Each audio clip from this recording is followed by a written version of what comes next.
Okay, ladies and gentlemen，歡迎嚟到越夜講電台。今日呢個恐怖故事係一位聽眾叫老張，佢分享俾大家嘅。佢話佢啱搬屋喺廣州，揾咗一間房租比較平嘅屋。搬入去頭幾日係冇咩事嘅，大概係過咗1個星期啦，佢就開始覺得個牆有啲唔對路。佢屋企棟牆識得講嘢，就係偶爾會發出一種好輕嘅敲擊聲，從佢床頭嗰個牆入邊傳出嚟嘅，咚咚咚3下，節奏好均衡，就好似有人喺度敲緊咁。佢第一個反應就係隔籬應該喺度搞裝修吧，但係轉頭一諗唔啱喎，佢住嘅係頂樓，隔籬嗰戶人哋係對住樓梯口嘅，老張床頭嗰邊牆係外牆，外邊係乜嘢都冇嘅，6樓嘅高度。總唔可能係有人吊喺半空中敲牆吧？後尾佢問房東，房東話應該係老鼠，老鼠係可以敲出一種節奏嘅，唔通個牆入邊有個人咩？之後過咗幾日，佢半夜就起身去廁所啦，翻嚟嘅時候冇意識咁樣碰咗下個牆，發出咗咚嘅一聲，佢冇用力噶，在個手踭碰咗一下啫，結果過咗2秒。個牆入邊傳嚟咗同樣嘅聲，又係咚，同佢啱啱碰到嘅聲係一模一樣啊！就好似有人喺度模仿緊佢嘅力度。跟住阿老張又用個手敲咗2下，咚咚，個牆入邊呢，居然又有咚咚2個聲。佢覺得應該係自己太攰啦，出現幻聽啊，之後就去瞓覺啦。跟住後尾個聲就越嚟越唔對路啦。阿老張發現咗個規律，只要佢喺間房度，只要係佢喺間房入邊有咩依喐，個牆入邊呢就會有回應嘅。佢打啊黐，個牆入邊都會有一種啊黐嘅聲，不過係悶啲嘅。跟住佢聽電話聲大啲啦，個牆入邊就會傳嚟一陣模糊嘅嗡嗡聲，好似有隻蚊喺度叫咁嘅。佢話最驚嗰一次係佢發咗個噩夢，夢入邊佢講緊嘢，跟住突然間俾嚇醒嗰陣時，佢聽到個牆入邊都有佢講嘢嘅聲，而且係同佢啱啱發夢講嘅語氣係差唔多嘅，好似牆入邊係有人一直醒住，而且係等緊老張同佢講嘢咁樣。老張開始瞓唔好啦，同身邊嘅朋友講啦。但係佢啲朋友都話應該係個牆空咗之後有回音，老張唔信，佢話回音可以學人講嘢。佢朋友就話咁你都係搬屋啦，但係老張係簽咗1年嘅合同，咁你提前走押金肯定係唔退噶啦。老張仲係住喺度啦。咁後尾有一晚，佢瞓喺床上邊用手機玩緊遊戲，但係連續輸咗好幾鋪，激到佢啊爆晒粗嘅。喺佢激動到鬧完人嗰一刻，又傳嚟咗佢鬧人嗰把聲，不過又冇咁清晰，係有少少模糊嘅，好似對面信號唔好咁啊。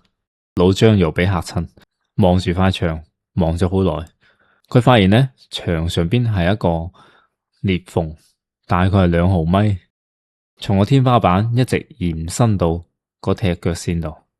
之前睇屋嗰陣時，佢覺得係個牆有啲老化，冇乜嘢啦。但係而家佢覺得嗰度裂縫更加似一隻擘開一半嘅眼。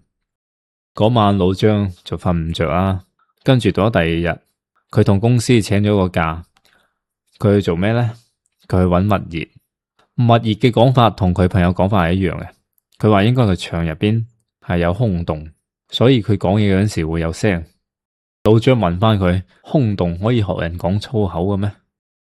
佢話個物業睇咗佢好耐冇講嘢，個表情好似話老張係咪黐線噶？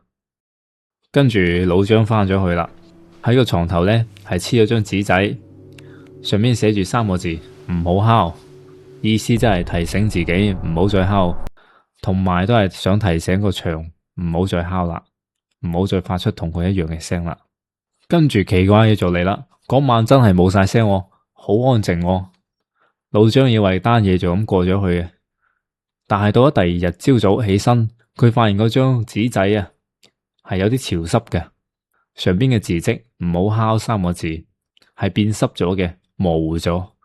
跟住從嗰日開始，個牆入邊把聲唔係學佢噶啦，係變咗一種更加有規律、更加有節奏嘅敲擊聲，好似摩斯電碼咁樣。佢話每次三長一短，或者係兩長一短。老張仲覺得係咪啲外星人啊？係咪啲咩信號啊？跟住佢就喺網上開始揾呢啲資料啊。